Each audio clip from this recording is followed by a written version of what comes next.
Pros and cons of living in Toronto, who it's for and who it's not for. Toronto is Canada's biggest city. It's diverse, it's exciting, but let's be honest, it's one of the most expensive, competitive, and sometimes frustrating places to live. Hi, I'm Sean Bozick, partner with the Danlee Group here in Canada. My goal is simple, to help you get a clear, no-nonsense picture of the real estate market and lifestyle in Toronto, so you can make the best possible decisions for you and your family. Why Toronto attracts so many people? Toronto is often the first stop for newcomers to Canada, and there's a reason for that. It's the economic engine of the country, with nearly half of Canada's business headquarters located here. It's the most multicultural city in the world. Over 50% of residents were born outside of Canada. It's home to some of the best universities like U of T, Ryerson, and York. It's a hub for tech, finance, healthcare, and entertainment jobs. So, on paper, Toronto looks like a dream city. But here's the truth. That dream comes with trade-offs. Let's break it down. The pros of living in Toronto. Job opportunities. Toronto consistently has the most job postings in Canada. Whether you're in finance, film, tech, healthcare, or hospitality, for ambitious people, Toronto can feel like a land of possibility. Diversity and culture. You can walk down the street, authentic Jamaican food, grab Korean fried chicken around the corner, and finish it off with Italian gelato. Over 180 languages are spoken here. That cultural richness is something you don't get in most Canadian cities. Public transit. Yes, it's a pro, sort of. Compared to smaller Canadian cities, Toronto actually has a functioning public transit system in the TTC, GO Transit, and upcoming Ontario line makes it possible to live here without a car, which saves money long term. Entertainment and lifestyles. If you want to go to a concert, a professional sports game, world-class restaurants, or nightlife, Toronto has it. Raptors, Leafs, Blue Jays, TIFF, Carabana, the list goes on. There's always something happening here. Education and healthcare. Access top universities, research hospitals, and specialized clinics are right here. Families looking for long-term stability often see Toronto as the best place for their kids' future. So there are plenty of reasons people move here, but now let's flip it. The cons of living in Toronto, the cost of housing. This is the #1 complaint as of 2025. The average home price in Toronto sits above 1.1. Even a one-bedroom condo can run you $600,000, $700,000. Rent? Expect $2,500 plus for a decent one-bedroom. The cost of living. Groceries, dining out, parking, gas, everything costs more. A family of 4 can easily spend over $5,000 a month, even before counting housing. Don't start me on the traffic and commute times. Toronto is consistently ranked as one of the worst cities for traffic in North America.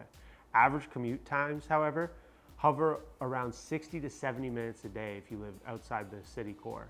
And that can eat up hours of your week. Weather. Let's be honest. Winters are long, gray, cold. Snow, slush, wind chill are part of a daily life for 4 to 5 months of the year. Summers are humid and short.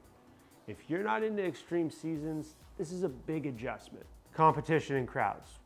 With so many people chasing the same jobs, schools, and even apartments, Toronto can feel like a constant competition.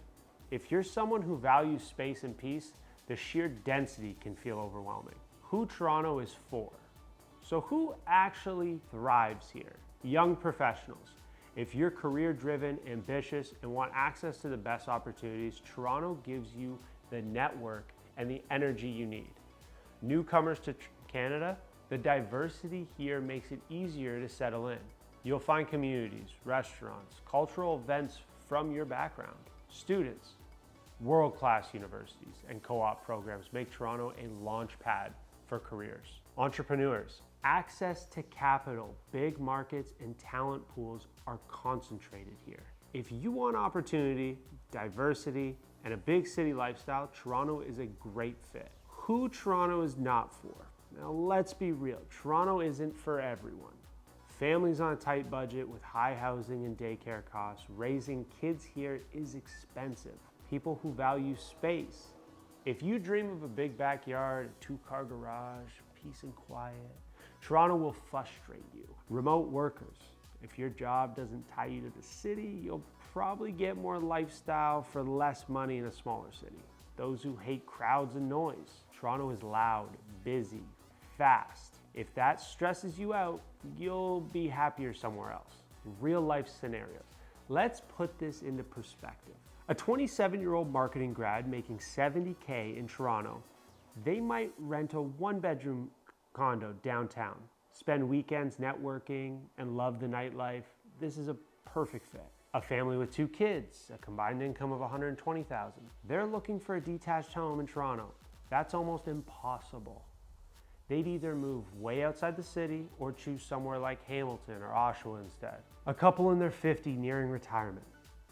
They might find Toronto too expensive and crowded. Downsizing into a smaller city could stretch their dollar further and give them more peace. Investment potential.